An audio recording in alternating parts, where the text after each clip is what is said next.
తల్లడ దేవరపల్లి జాతీయ రహదారిపై ప్రయాణం అంటేనే ప్రయాణికులకు ఒళ్ళు జలధరిస్తోంది. ఈ మధ్య కాలంలో ఈ హైవేపై చెరుకు లోడుతో ఉన్న ట్రాక్టర్స్ బోల్తా పడిన సంఘటనలు కోకొల్లలు.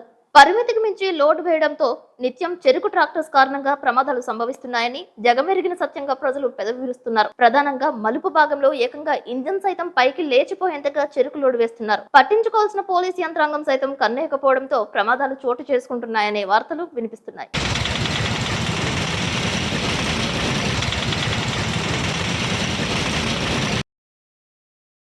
ఇటీవల కాలంలో జంగారెడ్డిగూడెం హైవేపై ఫైర్ స్టేషన్ సమీపంలో 2 చెరుకు ట్రాక్టర్స్ బోల్తా పడ్డాయి. తరువాత ఇదే స్టేట్ హైవేపై మరొక చెరుకు ట్రాక్టర్ బోల్తా పడిన సంగతి మర్చిపోకుండానే గురువారం వేగవరం పంచాయతీ పరిధిలోని రామచర్లగూడెం వద్ద రిలయన్స్ పెట్రోల్ బంక్ వద్ద మరో చెరుకు ట్రాక్టర్ బోల్తా పడింది.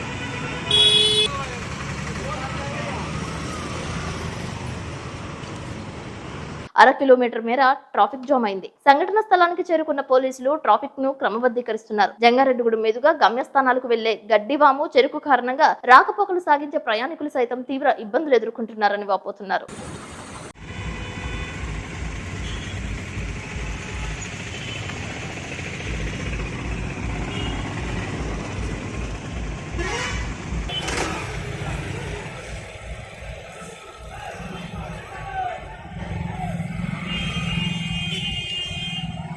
పాఠశాలలకు వెళ్లే సమయంలోనూ పాఠశాలలు వదిలే సమయంలోనూ ట్రాక్టర్ పై రవాణా అయ్యే చెరుకు ట్రాక్టర్స్ వల్ల ఇబ్బందిగా మారుతున్నాయని విద్యార్థుల తల్లిదండ్రులు సైతం అసహనం వ్యక్తం చేస్తున్నారు. లైసెన్స్, ఇన్సూరెన్స్ నిబంధనలు తూచా తప్పకుండా పాటించాలని, ప్రమాదంలో గాయాల పాలైన వారు, మరణించిన కుటుంబాల వారు సూచిస్తున్నారు. ఉదయం 6 లోపు రాత్రి 9 గంటల తర్వాత గడ్డి, చెరుకు రవాణా చేసే ట్రాక్టర్స్ కు పట్టణంలో అనుమతి ఇవ్వాల్సిందిగా కోరుతున్నారు.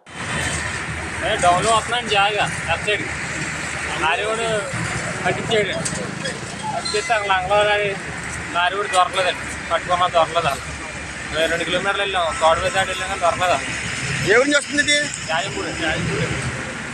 గతంలో ఈ నిబంధన పాటించినప్పటికీ కాలక్రమేణా ఈ నిబంధనను పాటించకపోవడంపై ప్రయాణికులు విస్మయం వ్యక్తం చేస్తున్నారు. ఇప్పటికైనా సంబంధిత అధికార యంత్రాంగం, పాలకులు సమన్వయంతో నిర్ణయం తీసుకుని వీటిని నియంత్రణ చేయాలని డిమాండ్ చేస్తున్నారు. వీటికి తోడు పగలు, రాత్రి అనే తేడా లేకుండా టిప్పర్స్ పై మట్టి రహదారులపై వేయకుండా నిర్ణయం తీసుకోవాలని జంగారెడ్డిగూడెం పట్టణవాసులు గట్టిగానే గలం విప్పుతున్నారు. ఈ నెల 15వ తేదీన ఎస్ఆర్ పెట్రోల్ బంక్ సమీపంలో జరిగిన రోడ్డు ప్రమాదానికి కారణం కూడా ట్రాఫిక్ నియంత్రణ చేసే స్టాప్ బోర్డులు 4 కూడళ్ల వద్ద లేకపోవడమేనని చెబుతున్నారు. తగినంత పోలీసు సిబ్బందిని జంగారెడ్డిగూడెం పట్టణ పోలీస్ స్టేషన్ కు కేటాయిస్తే ప్రమాదాలు జరిగే 4 కూడళ్ల వద్ద పోలీస్ సిబ్బందిని ఏర్పాటు చేసే అవకాశం ఉంటుందని ప్రజా సంఘాలు సూచిస్తున్నాయి. ప్రధాన కూడళ్ల వద్ద సీసీ కెమెరాలు సైతం పనిచేసే విధంగా చర్యలు చేపడితే ప్రమాదాలు జరిగినప్పుడు ప్రత్యక్ష సాక్ష్యాలకు తార్కాణంగా నిలుస్తాయని తెలియజేశారు.